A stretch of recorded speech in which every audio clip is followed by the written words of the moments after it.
Сайн байцгаана уу? Ингээд шилдэг сургуулийн ээлжит нэгэн подкаст хэлж байна. За тэгэхээр энэ удаагийн подкастаар бид нэр 12, 11, 8 дугаар ангийн сурагчтай урьсан байна. За тэгээд сурагчтай эхлээд өөрөөсөө танилцуулна уу гэд хэлье. За манай хамгийн бяцхан оролцогч бас хэлье. Нөө шилдэг сургуулийн 8B ангийн сурагч Мөнхбаатар гэдэг. За намайг Гану Үжин гэдэг шилдэг сургуулийн 12 ангийн сурагч. За 11-ийн яагийн сурагч Марл Эрдэнэ. За тэгэхээр бид нэр энд Марл Эрдэнэ, Ану Үжин, Мөнхбаатар нартайгаа юу ярих гэж байгаа вэ гэхээр хооллол, нойр хөдөлгөөн, тэгээ эдгээр зүйлсний бидний сайн сайхан байдал юу яаж нөлөөлдөг юм бэ гэдэг талаар хоорондоо ярилцах байгаа. За тэгээд сурагчид маань болохоор бүгдээрээ спортоор хичээлдэг хүмүүс байгаа. Тэгэхээр өөрөөсөө яг ямар спортоор хичээлж байгаа. Тэгээд тэр спортоор одоо хэддэг жилдээ хичээлж байгаа талаар ярилцъя. За манай Марл Эрдэнэс хэлэх үү? За. Би болохоор усанд сэлдэг. Тэгээд усанд сэлээд 10-аад жил болж байна. 17 онд яг анхныхаа тэмцээнд нэг Эрдэнэт рүү явж исэн. Амар жохоос тэрийг ерөөсөн мартдаггүй. За.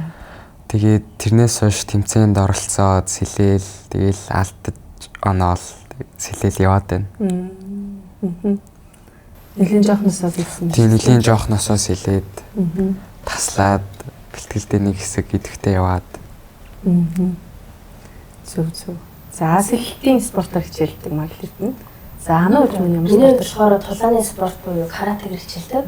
2019 оноос хойш ихээр энэ жил 6 дахь жилдээ хичээлж байгаа. За. Мөнхбаатар маань ямар спортоор? Би сагсан хөнгөр хичээлдэг. Одоо 6-аас хичээлж байгаа гэхээр нэг 2 жил хүрэх гэж байгаа л. За тэгэхээр 10 жил хичээлсэн 6 жил хичээлсэн хүн 2 жил хичээлсэн хүмүүс байгаа юм наа. За тэгээд бүгдээрээ ингээд одоо спортоор хичээлэхээр ер нь ямар давуу талууд гардаг гэж бодож байна? Би хөгжин.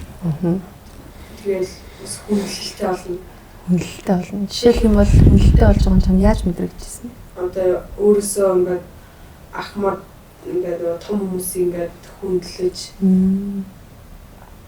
тэгэл хүндлэх яваал. Тэгэхээр илүү хүнлдэг болсон гэж бодож байгаа юм тий.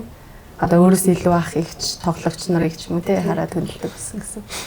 За, хоёрын үед манай спортын үед болохоор бас яг юм хүнлэлтэй. Бид нар бүсний ирэмбээр явдаг байхгүй юу? Тэгээд анх болохоор би нэг цаамст орж исэн. Тэр үед би ч бас жоохон тэгэл яг нэг симпайнартаас яг юм хүнлэлтэй мэдхгүй байсан байхгүй юу? Тэгээд тухайн үед манай нэг симпайнаар иржсэн. Симпайнараа хүнлэлтэй гэдэг нэг тиймэрхүү хэлжсэн. Тэгээд би багш дээр очиод энийг юу яриад байгаа юм байх шээ. Тэгээд ер нь бол спортын юм хүнлэл гэдэг юм байдаг. Тэгээд манай спорт яг бүс дараалахаа дагуу симпайнараа хүнлэл явд юм байна гэж ойлгочихсон даа тухайд. За. Тэгэхээр хүнлэл гэдэг зүйлийг бас Ану Үжин сурч авсан юм тийм спортоос. Өөр сурсан зүйлсүүд юу гэдэг вэ? Өөр тэгээ бие биелэлээр хөгжин давуу тал нь тийм. төвчээр. За Марл Эрдэнэ сэлтийн спортоор хичээлэх гэдэг. Тэгээд яг зөвхөн сэлтийн спорт гэлтгүй яг ер нь яг бүх спортоор хичээллүүл яг тийм нэгт бие бэлтэр хөгжин. Тэгээд ер нь биеийн эрүүл мэнд хөгжин. Тэрнээс гадна сэтгцийн эрүүл мэнд бас амар тийм сэтгцийн эрүүл мэнд амар нөлөөлдөг гэж боддог. Яг тэгэхээр одоо өглөө босоод нэг зоригтой байна. Нэг тэр зорилгын төлөө тий явдаг. Тэгээд ер нь өөртөө амар ихтгэлтэй болдог гэж боддог. Тийм өөртөө амар ихтгэлтэй одоо хэцүү юмны ард одоо хэцүү бэлтгэлийн ард даван гарах ч юм уу эсвэл шагналыг тавцсан дээрээс медаль авчаад тэгээд эргээд дүгнээ тарахад би чадлаа гэд тэ ер нь яг тэгээд өөрийгөө дүгнүүл өөртөө ихтгэлтэй болдог зоригтой байдаг. Тэгээд спортоор хичээлэнгүүд ер нь бол амьдрал нь ер нь тэгэл илүү их аз жаргалтай болдог гэж боддог. Тийм ээ те яалтчгүй нөгөө нэг хөдөлгөөн гэдэг чинь одоо бидний уул нь бол ингэ суур нөгөө хэрэгцээ байгаад байдаг те. Тэгэхээр дээр үед одоо жишээлбэл хүмүүс ингээл хоол идэхийн тулд ч юм уу ямар нэгэн зүйлийг олж авахын тулд байнгын хөдөлдөг те. Тэгэхээр хөдөлгөөн бол ингээд бидний нөгөө амьдралын нэг хэсэг байсан чинь одоо бүх зүйлсүүд илүү амархан хялбар болоод одоо сууж исэн ч гэсэн хамаагүй болдог ч юм уу те. Тэгээд ирэнгүүт бидний хөдөлгөөн багасаад ирэнгүүт бас сэтгэл санаа давхар ундаг юм л та. Тэгэхээр хөдөлгөөнөөс ер нь сэтгэл зүйн хувьд таад ямар мэдрэмж авдаг вэ? Одоо ямар нэгэн хөдөлгөөн хийсний дараа одоо бид чинь болон тэ сэтгэл санаанд ямар өөрчлөлт гардаг гэж бодож байна. Яг одоо ингээд өдөр тутмын амьдралд бол маш их стресстэй зүйл гэдэг шүү дээ. Хичээл ном ээж аав. Тэрээс ахуулаад яг нэг бэлтгэл яг цаг 30 минут гэж хэлдэг. Яг энэ цаг 30 минутанд өөр юу ч бодохгүй зөвхөн бэлтгэлтэй ингээ хамаг төрөл санаа бодлоо төвлөрүүлээд хийхээр ингээд яг тийм стресс юм буурдагс надад ингээд. Тэгээд илүү нэг юм тайвшираад ирдэг юм санагдав. Тайвширдаг хүн тий. Мухатрын хувьд ямар санагддаг? Миний хувьд бол тэгээд одоо саксны бэлтгэлдээ явахаар ингээд юм ингээд сайн давтаж хийгээд тэгээд нэгч зүйл ингээд өөр юмд анхаарлаа сонирхолгүй ингээд анхаарлаа төвлөрүүлж хийх биелэлөө нөгөө ахис дэвшил сайн гардаг гэж байна. Тэгэхээр чиний хувьд болохоор ахис дэвшил гарч байгаа мэдрэмж сайхан мэддэг гэсэн үг юм тий. Модал эрдний хувьд ямар байдаг вэ? За сэтгцийн юунд ер нь сэтгцэд ямар үр ашигтай вэ гэхлээр одоо жишээ нь хичээл ном миний тэрэ гээд бас тийм стресс тиймэрхүү гаднаас юм орж ирж байгаа шүү дээ. Ер нь тэрийгээл яг алдаг гэсэн үг. Ер нь байхгүй болгодог гэсэн үг. Одоо жишээ нь усан цэлтэн дээр ярих юм бол одоо ингээд ус руугаа шумбаж орно шүү дээ. Тэнгүүд ингээл нэг шал өрөвтөнц рүү ороод ирсэн юм шиг. Тэгээд яг амьсгалаа бүр яг сайн мэдрээд гарны таталт, хөлний цохилтыг бие бүр яг бүрэн мэдрээд тэгээд нөө нэг юу гэдэг үлээ тийм презент болчдөг. Илүү дутуу юм ямар ч тийм нөгөө нэг яг одоо цаг дээр байгаа. Тэг яг одоо цаг дээр яг презент болоод тийм ерөөсөө тийм overthinking хийдгүү. Тэнгүүтээ ер нь зөвхөн тэрч биш тэгээд цаашдаа ингээд бэлтгэлээгээд ядарчингууд хоол идэх дуршил сайжирчдаг. Тэнгүүд хоолоо сайн идэнэ. Тэнгүүд хоол идчихэнгүүт мэдээж нойр хүрнэ. Бас ядарсан дээр нойр өрнө. Тэнгүүд нойроос авна. Тэнгүүд нойр хоол сайн байхад тэгээд ер нь сэтгцэн эрүүл мэндийг л сайжраал явчихдаг. Окей. За тэгэхээр та дэвд ингээд нөгөө багшин сая ингээд сонсоод анзаарсан чинь ануу үжин жишээлбэл ингээд бас яг юуж бодохгүй яг тухайн зүйлээ хийдэг гэж юм. Мухатрын хувьд болохоор яг тухайн зүйлээ те ингээд яг анхаарлаа төвлөрүүлээд ахис дэвшил гарч байгаа юм шиг тэр мэдрэмж нь бас сайхан мэддэг гэдэг чинь те.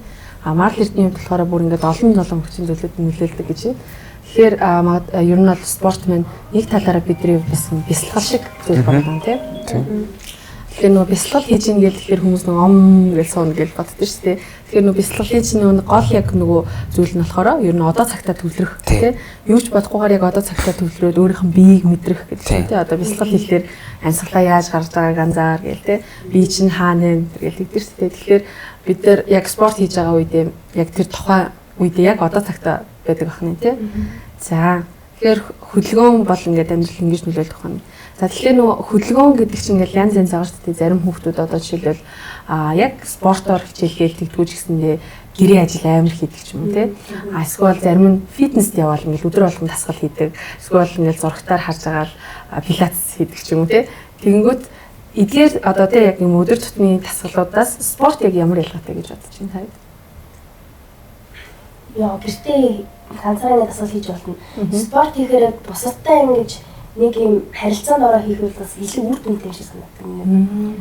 Өөрөө гэж илүү хүчлээд илүү үр дүн гарах шиг санагддаг. Мухатрын хувьд ямар гэж бодож байна? Гэртээ ганцаараа дасгал хийх ч юм уу, өөр дасгал хөдөлгөөн хийснээс яг сакс тоглох нь чамд ямар санагддаг вэ? Сакс тоглох нь ингээд одоо заалын бөмбөг залаад явах нь тэгээд гэртээ нөгөө сакс бөмбөгөө залхаа ингээд доод дээдэл ингээд уурлна тийм болохоор ер нь бол зааланд хийсвэл илүү ингээд сайн тэгээд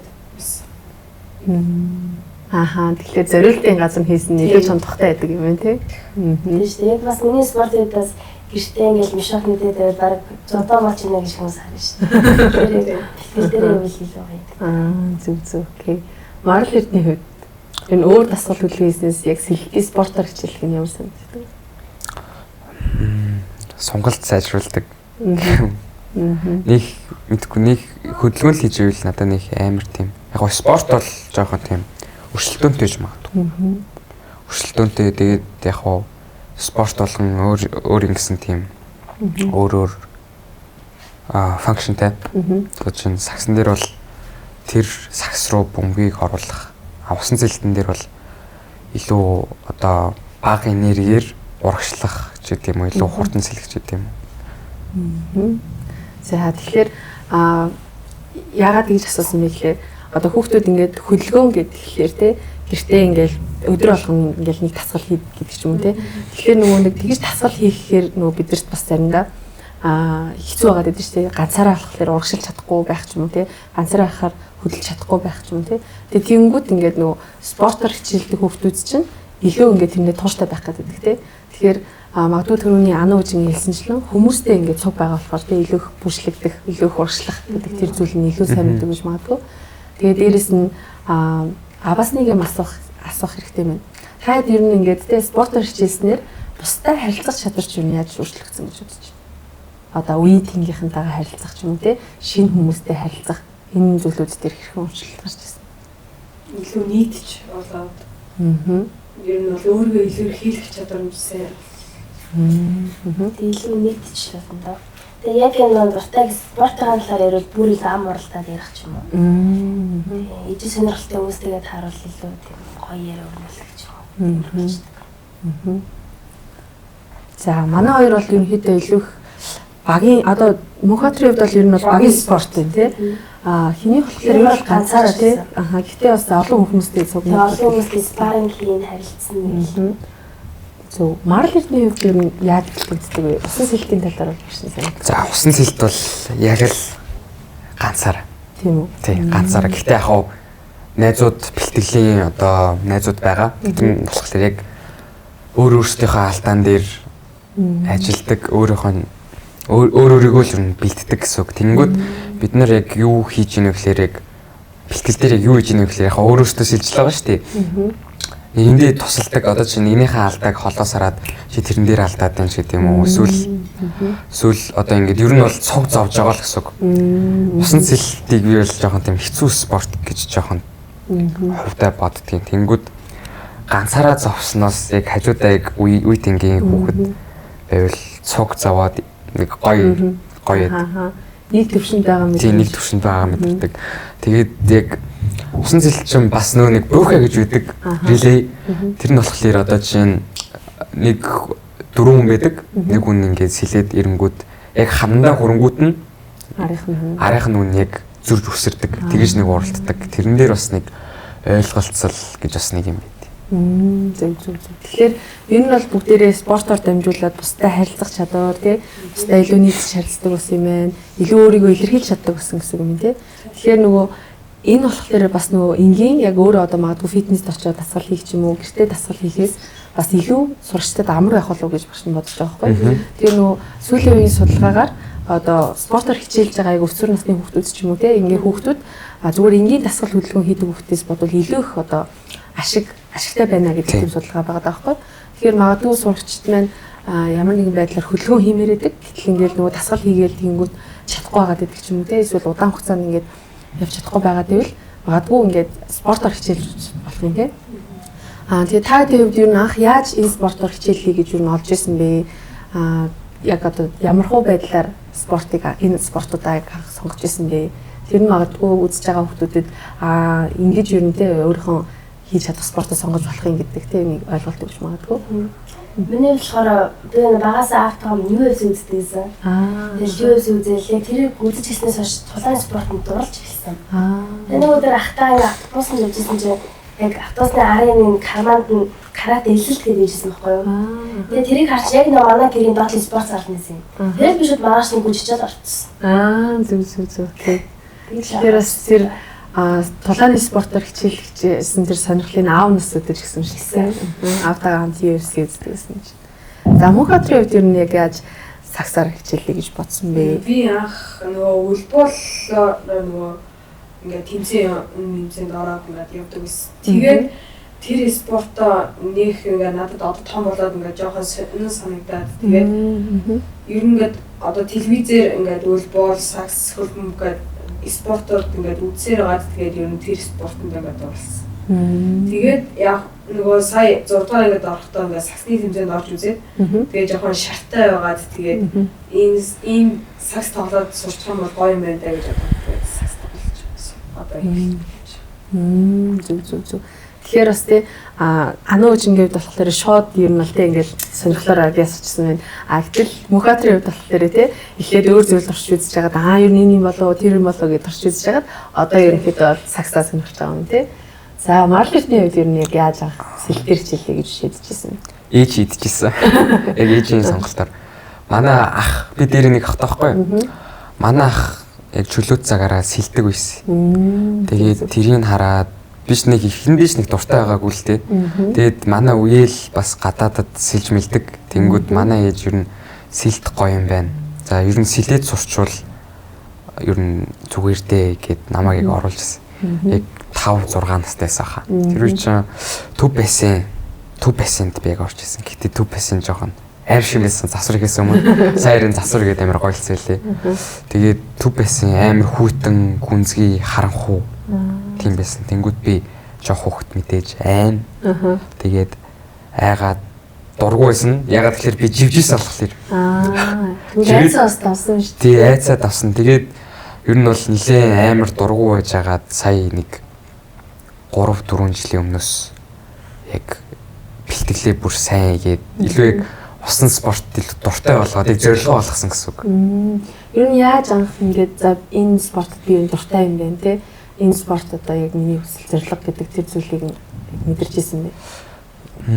Эхэндээ бол би жоохон хэцүү байдагс яг л би сайн сэлдэг байгаагүй. Би тэнгүүд ингээд хүүхдүүд одоо ингээд шанглын тавцан дээр медаль аваад нэрээ дуудуулаад тэнгүүд би одоо тэр хүүхдийн оронд байсан бол эдэргээд жоохон тийм шар баг зэргийн шар. Тэгээд би бас яг өмнө жил бүр яг усан спортод бүр яг дурлж ирсэн. Би нэг тэмцээнд хятад руу нэг тэмцээнд явсан. Тэнгүүд яг олимпийн тийм авраг маврагуудтай яваад яг өөр төвшний усан сэлтийг харчаад бас ийм гоё зохион байгуулалттай тэмцээн болд юм байна. Ийм гоё үдэг юм байна. Яг манай үеийнхээ одоо жишээ нь сакс волейбол ч юм уу тиймэрхүү юм сонирхоод идэг. Би бас тэрийн дагаж сонирхдаг ер нь сакс макс үздэг ах мах. Манай ах бас сакс үздэг байхгүй. Сакс макс тэгээд үздэг. Тэнгүүд усан сэлт ч өөрөө бас ийм гоё спорт юм байна. Яг тэр үеэс л бүр их дуртай болчихлоо. За. Тэгэхээр бас тий хүүхдүүд магадгүй одоо ингээл ямар нэгэн спортоор тий хичээллээл яг яагаад одоо тий энэ магадгүй ингээл багаас хичээлсэн учраас тэрний дуртай дургуй үсгийг мэдгүй хүүхдүүд зөндөөд шүү дээ тий.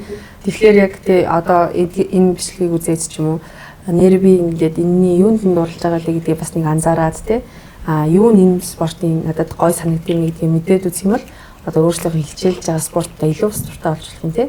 Бас дээрэс нь бас мөхөтөрч шиг адилхан тийм магадгүй чиний одоо хийж байгаа спорт чинь яг чамд тохирохгүй бас байж болно тийм.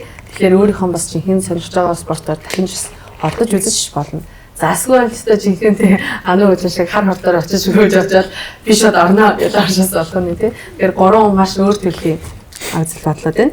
За одоо бүгдээрээ ерөнхийдөө тийм ингээд спортоор хичээлэх ямар байдаг, ямар хөө байдгийн талаар нь ярилцлаа.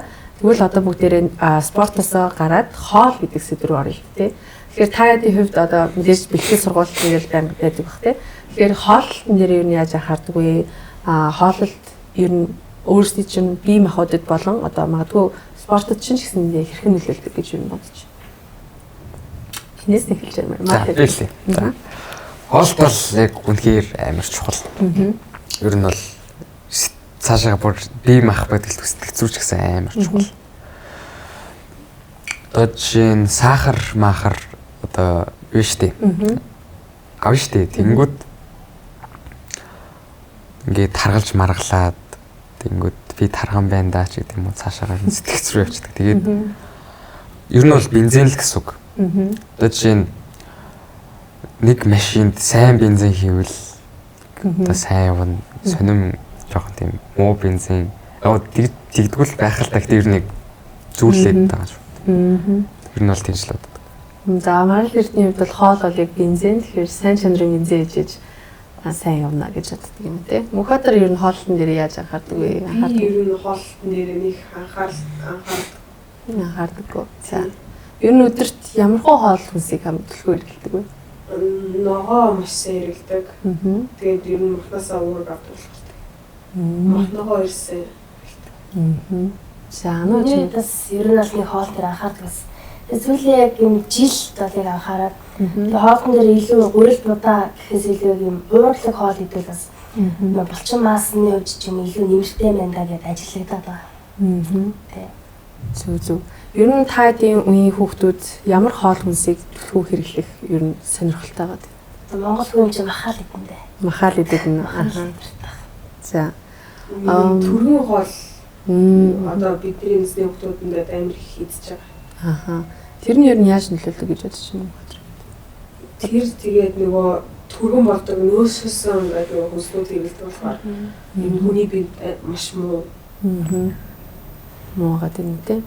Ер нь тийм байгаад байгааг та анзаарч гин үү? Иргэн тойронд ч ер нь тийм одоо яг ийм хоолноос болоод ер нь ингэж энэ да гэдэг юм харагдаж байгаа. Анзаарч байгаа шүү дээ. Яг бэлтгэл тараал энэ чинь хамаг хөлсөөр хамаг ирцээ гадаршуулсан маа шүү дээ. Яг тэгж яхад зарим хүмүүсийг код авдаг ч юм уу.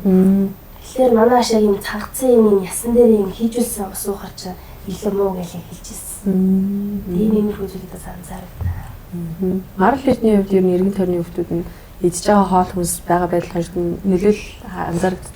Ер нь бол яг манай их сахар амир хэрэглэж байгаа. Сахар, нэмэлт сахар. Одоо чинь байгалийн сахар гэж үүдэж шүү. Одоо чинь жимс авдаг ч юм уу. Тэр бол сайн, тийм сайн глюкоз. Тэнгүүд одоо нэмэлт сахар. Тэд нар бол ер нь манай их амир их хэрэглэж байгаа харагдаж байгаа. Тэр нь ч гэсэн ер нь муу гэж боддог. За. Ер нь нөгөө нэг сахар маань тийм ингээд одоо сая Марл эрдний хэлсэнчлэн сахарыг амир хэрэглэж байгаа гэдэг чинь шүү дээ. Багш нь ч гэсэн ингээд анзаардаг байхгүй. Хүүхдүүд айгүйх ундаа удаг ч юм уу тийм. Эсвэл одоо заримдаа ингээд хичээл тарсны дараа хүүхдүүд GSS нөгөө түргэн хоол моол авдаг ч юм тийм. Ингээд янз янзын ингээд нөгөө хоол хүнснүүдийг хэрэглээд идэг. Тэгэхээр тэр мэн эргээгээд нөгөө нэг бидний бие махбодод нөгөө шин тижэл болохгүй зүгээр ингээд илчлэг бол байгаад байгаа. Гэтэ шин тижэл болохгүй учраас биеийн суллаад гэдэг ч юм тийм. Тэгэхээр бие сүлдээд бие муугаад байна гэдэг чинь бие сэтгэл санаа хоёр чинь хоорондоо яг нэгт холбоотой байгаа шүү дээ. Тэгэхээр тэрнээс болоод одоо сэтгэл санаас давхар унах ч юм уу тийм. Сэтгэл санаа докторгүй болох ялангуяа сахар хэрэглээд хар чинь бид нар амар их дэшид дош болдог шүү дээ. Тэгэхээр бас нөгөө тайдын хувьд ер нь ингээд аливаа хоол хүнсийг ерөөхдөө ингээд тайд ямар хоол хүнс хэрэглэхэд ямар үр дүн гарч байгаа гэдгийг ер нь бол шууд хардаг хүмүүс гэсэн үг шүү дээ тийм. Яг л бие хөдлөгдөг тийм. Бие хөдлөгдөг, оюун ухаанаа ингээд ашигладаг тийм. Яг тухайн спортоо. Тэгэхээр зарим тохиолдолд одоо ингээд ямар нэгэн хоол хүнс хэрэглэснээс болоод одоо үр дүн сайн байсан муу байсан тохиолдолд хэрэг байдаг. Яг нэг тэмцээний өмнө юм шоколад юм уу тийм мэдчихвэл яг юм огцом ирч хүчтэй болчихсон. Тэгээ эргээд унахтаас хурдан. За Марл эрдэнэ Котор хоёрын тийм зүйл тохиолж байсан. Усан цэлтэн дээр байхгүй. Яг тэмцээний өмнө ер нь амар хоолт бол үнэхээр чухал. Одоо жишээ нь тэмцээнээс нэг 7 хоногийн өмнө ч юм уу яг хоолоо бүр яг амар сайн хянах хэрэгтэй. Жишээ нь будаа, гурил эдрээ багсаг, уурга жоохон сайн ус сайн ууч гэдэг юм тиймэрхүү. Одоо жишээ нь яг сэлхээс өмнө талах малах ч юм уу тиймэрхүү нүүрс ус ихтэй хоол идээд орчуулна гэд яг мэдрэгдэлтэй нэг зуураад байгаа юм шиг яг бүтэн бүх чадвараа гаргаж чадахгүй ингээд цаанаас нэг зуурч мураад байдаг. Тэнгүүд яг уралдаан дээр болчингууд бүр үнэхээр гүцэх байгаад байдаг гэсэн юм тий. Тэгэхээр саяны нөгөө нэг түрүү анууж бас нэг хэлсэн шүү дээ.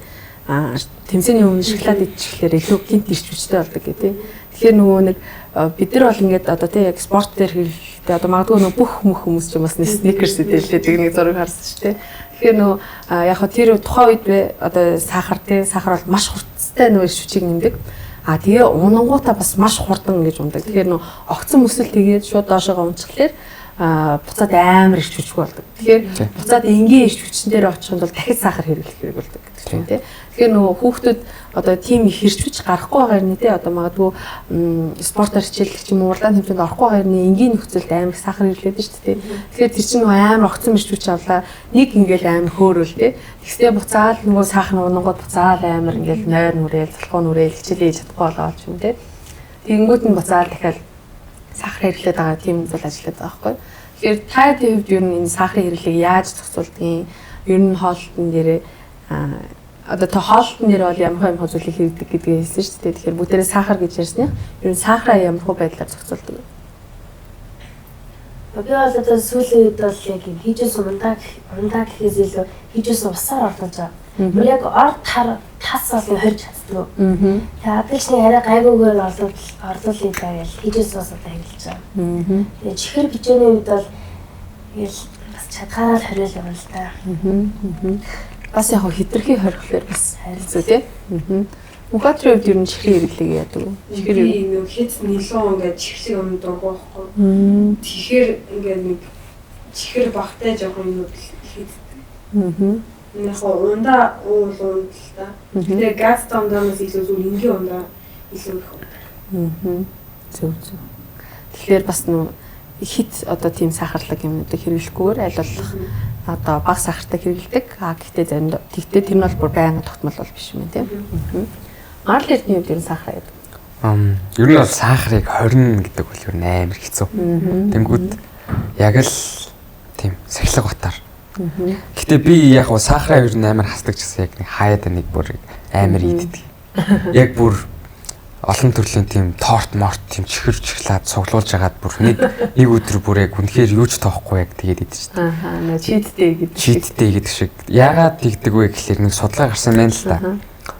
Өдөр болгон одоо чи нэг багаар ингээд нэмэлт сахар ингээд хэрэглэсэн хүмүүс илүү их тийм чихрийн шижинтэй болох тийм магадлалтай байна гэсэн тийм нэг судалгаа байсан байна л да. Тэрнээс оронд нь яг үнэхээр хүний тийм дур хүслийг яг 100% дарна гэж бол байхгүй шүү дээ. Тэнгүүт яг нэг өдөр л яг бүр яг байдгаараа идэл. Тэгээд дараагийн тэр өдрөө хүлээх хүртлээр сахараа айл болох чадхаараа хориол. Тэгэхээр нөгөө нэг байнгын давтамжтайгаар ямар нэгэн зүйл байна гэдэг чинь өөрөө урт хугацаанд маш хурцсан нөлөөлж байгаа шүү дээ. Тэгэхээр одоо жишээлх юм бол тийм ингээл ер нь бол ингээд аливаа бүх зүйлүүд чинь л ер нь тийм байдаг шүү дээ. Одоо хүн өдөрт байнгын л нэг бүргээр байнгын л хийдэг байх юм бол тэр чинь ингээл явандаа таргалт үүснэ. А гэтэл ерөөсөө огт тийм мэдгүй. Гэхдээ хаяа иддэг хүн бол тэр чинь нөлөөлөхгүй байгаа юм тийм. Тэгэхээр бид нэр өдөр тутам тогтмол байдлаар юу хэрэгжилж ийнэ гэдэг дээр анхаарах хэрэгтэй юм шиг байна тийм. За тэгэхээр хоолтын хувьд болохоор бүгдээрээ тийм аам байна. Одоо бүгдээрээ нойрны талаар ярил л да. Та юу нойроо хэрсэн авч ийн. Одоо нойр гэдэг асуудал бол сүүлийн 10 жилийн хувьд хүмүүсийн хувьд айгүй том асуудал болоод байгаа шүү дээ. Хүмүүсийн нойр айгүй тийм богинохон болцсон, орой ер нь эрт хаа болцсон гэдэг юм те. Та ер нь шөнө хэдэн цагийн нойртой байдаг вэ? Тиймээс ер нь дийлэнхтэй гэдэг юм те. Яг тогтмол ерөөдөө яг нэг 8 цагийн нойр авах зэрдээ. Яг 8 цаг чиг яг юм нормал хэмжээ гэж бодсон шүү дээ. Тэгээс нөгөө нэг яг Улаанбаатарт хүчээ үүжээс ахуулаад оройдож гэртээ ирсэн үед бол яаж харахгүй оройдож унцаж байгаа юм. Тэгэл өглөө бас эрт босохоор яаж харахгүй жоохон ядрах ч юм уу тиймэрхүү асуудал. Мухатрын хувьд ер нь орой хэдэн цаг унтдаг? Би нэг 6-аас 7 цаг гарч юм. За Марл эрдний. Би бол янз. Гэхдээ яг нойроо нэг сайн авдаг гэж бол дүгнэхгүй. Яагаад тэгэхээр манай бэлтгэл зарим өдөр яг өглөө 5 маваас ордог болохоор 4 гэж босох шаардлагатай болдог. Тэнгүүд нэг 5 цагийн нойрмор хаяа авдаг. 5-6 цагийн нойр. Тэнгүүд нойрч амар чухал байгаад идэг. Тэгэд ер нь бол яг аль болох эрт унтуул ер нь зүгээр байдаг юм л. Та ер нь орой хэдэн цаг гэж унтдаг вэ? 11 12 11 гээл. 10-11 гээл. 10-11. Тэгээ би бол яг юм цөөхнөр авсан өдөр авсан. Тэр өдөртөө ихтэй яг юм зам амд ингээ унтчихдаг учраас харцангуй гайгүй юмсан байна. Бас нэр ингээ аваад байгаа юм шиг. Арай холоос ирэх юм бол тэ ингээ нөгөө замдаа бас унтчих юм тий. Тэгэнгүүт одоо ингээ нөгөө нэг юу ярих гэсэн юм бэлэр. Та хэдэд одоо ингээ нойроо хангалттай авсан үе болон хангалттай аваагүй үед гаргаж байгаа хүчин чармайлтууд ч юу ямар нөлөө гардаг вэ? Амар ялгахтай ш. Амар ялгахтай. Ядарч би сүлдэн цаанаас ингээ хөлмөөргүй санагдал. Тэгэл амар тийм ноцорсон байдалтай байдаг. Тэгэл яг нойроо авсан үед бол амар ирч хүчтэй. Тэр юм ингээл дагтагдал харагдал аюу шүү. Мухатрын хувьд яаж ажил? Тэгээ яг сая анууч ихчээ гэсэнтэй адилхан ядарсан сүлдсэн байх юм болж байна. Нойр мөгөөгаад тэгээд хичээлээ ойлгохгүй юм уу. Тэгээд яг хоо нойроо сайн авсан гэдэг ингээ хичээлээ амар сайн ойлгож гээд. Марл эрдний хувьд юм нойртой нойргүй байдал нь яаж ажиглагддаг вэ? Анхаарал төвлөрөл ер нь шал өргөлжтэй. Би тэгээд ер нь нойргүй ядарсан үед жоохон тийм тэнэгүүлжтэй. Тэнийг гэдэг нь ямар гэсэн юм? Ингээл жоохон байж байгаа л энийгээл зүг байж байгаа л энийгээ ч юм уу тэгэл нэг хит хөөрлийн байдалтай болчих чинь тийм яг нэг тийм болчдөг. Тэнгүүд яг нойртой очингууд жоохон юм бодож модоод яг нэг юм гэхдээ яг анхаарал төвлөрүүл бүр яг амар төвлөрдөг. Марл эрдний сонсон шиг надтай бас амжилттай санагдлаа. Би багш нь ингээд бас яг нөө оюутан байхдаа ч юм уу нойр дутуу ингээд хичээл мичээл хийх үед яг маргааш нь ингээд юм галзуу шиг болох гэдэг. Яг юм амар хит хөөрөлтэй. Тэгээд юм энийгээл байгаа шүү шиг нэг сонирн болчоод идэх те. Тэгэхээр яг угаасаа нойр гэдэг нь биднийг бас яг юм цэнгэлж байгаа цэнгэлэгч гэсэн үг те. Тэгэхээр цэнийг дүүрэн байж иж тэр чинь утас гацхгүй бас ажиллах гэдэг. Тэгэхээр нэг 5% цэнэгтэй ингээд ажиллаад ах юм бол тэр чинь юу унтах гал те. Ингээд сонирн болоод эхэлдэг шүү дээ. Ялангуяа нөө дээр үе утас буцаад чинь ингээд цэнгэнд босоод ирэхлээр товчон дарагдахгүй бол гэлдэг шиг тэрнтэй адилхан шүү те. Ааха. За тэгвэл ер нь ингээд нойроо сайн авахын тулд та хэдийн арга хэрэгэлдэг арга техник байгаа одоо нойр хөрөхгүй үед ингэдэг гэдэг ч юм уу те. Яг унтахаас өмнө цухаа тавил яг нойр ингэ зэрэгждэг байхгүй юу? Тийм учраас унтахаас нэг 30 минут яг уцаа хийлэл тэгэл яг орондоо ороод яг өөр юм бодоод ч юм уу тэгэл унтуулыг онцчих гад байдаг санагдав. Мөнхөдрийн хувьд ер нь унтахаас өмнө би яг ингээд жоохон унтж байгаа сэрээд ороодсаад унтдаг байхгүй юу? Тийм тэгхтээ ингээд шүдээ явгаачаад ингээд унтахаар ингээд нойр сэрэгчдэг. За. Тэгэхээр нэг ингээд нойрондоо яг. Тэгэл нойр хүрэл. За. Тэгэхээр ер нь бол шүдээ явгаахгүй байх. Шүдээ явгаахгүй арай дээр унт. За тагалсан. Би өнөөдөр шүдээ явгаахгүй унтчихсан. За. Марл эрдний. Миний хувьд болохоор яг орондоо орохоос өмнө хитягаан туяагаа ер нь найлуулах багсан. Яг л яг хитягаан туяачаа хүнийг нэг сэрээдэг тэрийг хөдлөгдөг. Ингэхдээ тэрийг айлуулах болоод жоохон далааны гэрэл маачлаа байхгүй л дээ зүгээр. Яг гоо тэгэл өрөөнийхөө гэрлийг хасаагаал тэгэл жоохон ном уншаал. Тэгэл яг унтахтаа хөшөө бүр яг сайн блэкаут хийж хагаад ямар ч тиймэрхүү гадны гэрэл оруулахгүй. Тэгээ жоохон цонхоо нэгээд хүүтэн агаар уурчдаг жоохон тийм сэрүүндүү байвал. Тэгээд орондоо орохдоо жоохон тийм хүн түнжилтэй. Биеийн жингийн нэг 10% ч юм уу тиймэрхүү жинтэй хүнжил нөмрөөд тэгэл ингээл тас явдаг. За яг марл эрдээс бас яг л унтмаар санагдаж байна шээ. Бүдэг гэрэлтэй шиг жоохон салхиороо те амар хүнд хүнжил нэрээ айгу тусалдаг шүү дээ. Ингээд нөгөө биен дээр жин ингээд давж байгаа болох тэр нэг сайхан амраад идэх те. За тэгэхээр марл эрдний бас те унтахгүй байгаа хүмүүс маань одоо те бас тэргийг хэрэгжүүлэх нь. За бас мөн сая ана үжин хэллээ шүү дээ. Уцаа уртхаа болоо гэх те. Одоо түрүүний ярьжсэн нөгөө хит ягаан туяач гэсэндээ бас уцснаас ялгардаг те. Тэгэхээр сүүлийн үеийн хүмүүс маань бас уцаа ингээд оролдоод ангууд унтахгүй байгаад идэх те. Тэгэхээр та хэдийн хувьд тэрэн дээр ер нь ямар хөө байдаг вэ? Шөнө унтахаас өмнө хэрэг хуцаар оролдож байна. Ер нь бол амар яг оролдож байгаа л Instagram дээр жил мэл ухаж байгаа л тэгэл нам авчдаг гэсэн. Ер нь бас хэрэглээд байгаа сүлээд. Ааха. Мөхөтрээс би ч гэсэн. За яана одоо хүүхдүүдэд нойрны талаар ярьсан юм. Ваа уцаа оролдог хүүхдүүдийг аваад ирсэг вэ. Гэртээ дурчихсан. За окей.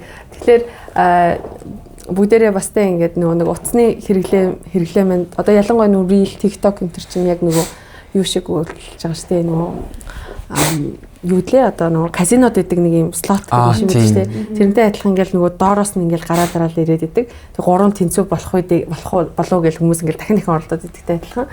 Бид нар яг ингээл скроллтохоор ингээл дотроос нь доороос нь ингээл дуртай гоё юмуд гарч ирээд байгаа шүү дээ. Тэгэхээр нөгөө бидний хувьд яг тэр слот машинтай адилхан дахиад гоё юм гарч ирэх болов гэж бүлгээд идэг гэсэн үг байхгүй. Тэгээ нөгөө та бас кинон дээрээс харангууд казинод орсон хүмүүс цагаа мэдрэхэ болцсон тийм 5-6 хоног манаг явцсан байдаг шүү дээ. Яг тэрнтэй адилхан бид нар ч гэсэндээ тэр зүйлийг скроллж явахдаа бас цаг хугацаагаа мэдэрдэг юм байна л да. Тэгэхээр энэ маань бас бидний нойронд аяг хүчтэй нөлөөлж байгаа тийм. Ингээд одоо яг унтмаар санагдаад идэгтэй ингээд тэр чинь унтъя гэжсэн ч гэсэндээ үгүй чи сэрүүн бай гэл ингээд тохиогоод байна гэсэн үг шүү дээ. За тэгэхээр нойр ер нь бидний одоо анхаарал сайн нөлөөлдөг гэж байна тийм. Тэгвэл ерөнхий одоо бидний сэтгэл зүйн байдал бусдад харилцах байдал дээр үний яаж нөлөөлдөг юм бол та хэдийн хувьд яг тэгж анзаардаг нойр дутуу байхад хүмүүстэй ер нь яаж харилцаж байна? Нойр мотонтой илүү ааштай. Эсвэл илүү ургар гэдэг л тийм ургар ааштай. За. Тэгэл нойр дутуу байх үед тэгэл 2-3 үгээр л харилцдаг. 2-3 үгээр харилцдаг. Тэгээ бас хүмүүс юм ядаргаатай санагдаад ч юм уу. Төвшөө гэдэг. Ядаргаатай санагддаг. Марл эрдний үед яадаг. Би яг нойргүй үедээ бүр амар тийм юу болчдөг. Сайхан аштай болчдөг. Сайхан аштай болчдөг. Тэгээ найзуудтай хайр зарлал хайртай шүү нэ тэр. Тэгээд хүмүүс хүмүүстэй илүү ингээд наалдаж маалдаа төрж мөрөөд мэд тиймэрхүү болчдөг. Тэгэхээр нөгөө яалтчгүй бидний хэвийн байдгаас нэг өөр болоод байна. Тэгэхээр Marl эрдний үед болохоор тэр нь ингээл айгу хүмүүстэй амар affectionate болол тий. Гэтэл манай хоёрын хувьд болохоор ер нь ингээл үг дуун цөөрөөл тий. Ингээл эсвэл ингээл сэтгэл. Тэгэхээр ямар нэгэн байдлаар бидний тархин нөлөөлөд сэтгэл зүйн байдлаад одоо тий зохицуулах боломжгүй болгоод байна гэсэн үг байхгүй тий. Тэгэхээр өөрөөр хэлбэл яг л одоо нөгөө айгүйх согтцсон хүн шиг болчихж байна гэсэн үг байхгүй тий. Тэгэхээр чи нөгөө согтсон хүмүүс чинь нэг бол амар баярлал ингээд нэг уучсэлээдэг тий. Эсвэл зарим нь амар ингээд унтах гал ингээд гэдэг тий. Яг тэрнтэй адилхан бид нэр одоо нойр дутуу явж байна гэдэг чи яг л ийм согтуу тий өөрөөр хэлбэл өөрийгөө зохион эрүүлэр ингээд зохион байгуулж чадахгүй болоод байна гэсэн үг тий. Тэгэхээр одоо жолоон дээр ч гэсэндээ жолооны шалгалт дотор бас байдаг байхгүй. Хэрвээ чи ингээд хэдэн цагаас тий ингээд бага нойр морьтой тийм байх юм бол ингээд амраарэ тий. Одоо тэрэн дээр машин барьж болохгүй жолоож болохгүй. Тэгэхээр хүн нойр дутуу байхад жолоо барьж чадахгүй нэг чинь бас бусад үйл ажиллагаанд ч гэсэндээ тэр нь амар хүчтэй нөлөөлнө гэсэн үг шүү дээ. За тэгэхээр ерөнхийдөө бол бүгдээрээ ингээд тий спорт, хөдөлгөөн тий нойр, хооллолт гэх мэт зүйлсүүдийг бүгдээр ингээд ярилцлаа. Тэгэхээр ерөнхийдөө манай дугаар маань ерөнхийдөө өндөрлөх тишийг хандж байна. Яар хортын. Хортно байна тий.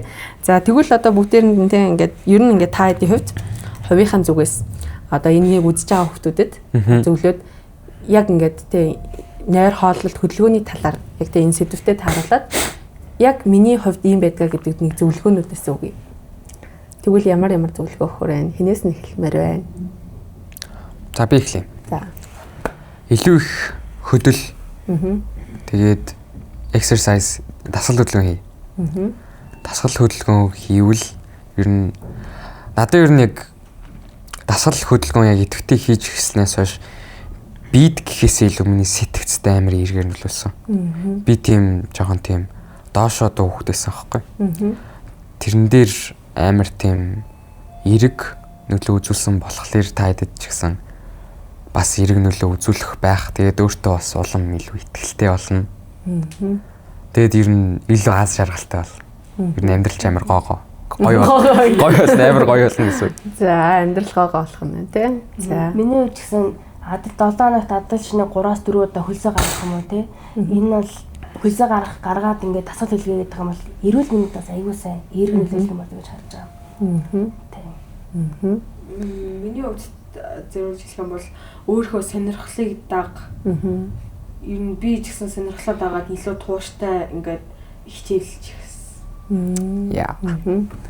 За тэгэхээр бүгдээ хооллолт нойр хөдөлгөөн гэсэн чинь гурлаа яг дасгал хөдөлгөөний талаар юм. Харин тэгчлээ. Тэгэхээр магадгүй угаасаа л одоо тий бидний өөрсдийнх нь хувьд эндгээр 3 зүйлээс аль нэгийг нь сайн чадж байгаа учраас ингэ хэлж яж магадгүй. Тэгэхээр бүгдээ бас ингээд эндгээрийг ярьж байгаачлан бас дурдах зүйл нь болохоор бас сэл байгаа шүү дээ. Тэгэхээр сэл дээр болохоор бид нар бүгдээ яг эдгээр зүйлийн талаар бас үздэг. Тэгэхээр энэ мэгөөр дамжуулаад бас тий одоо энэ бидний яриад идэг зүйл маань яг бодит байдал дээр яаж хэрэгждэг тий одоо сэл дээр байдаг тэр well being гэдэг буюу тий сайн сайхан байдал гэдэг зүйлийн 3 чухал зүйл буюу нойр, хоол, хөдөлгөөн гэдэг 3 зүйл маань яг бодит амьдрал дээр 8 дугаар ангийн хүүхд, 11 дугаар ангийн хүүхд, 12 дугаар ангийн хүүхд тий бас одоо 16 2 жил хичээлсэн хүүхдүүдийн хувьд ямар хөө байдлаар энэ тэр зүйл нөлөөлт юм гэдэг талаар үнэхээр сайхан яриа өрнүүлээ. Тэгээд оролцсон хүмүүстээ бүгдээр нь баярлалаа. Маш гоё өөрийгөө чөлөөтэй илэрхийллээ. Тэгээд дараагийн дугаараар уулзлаа. Тэр баяртай. Bye bye.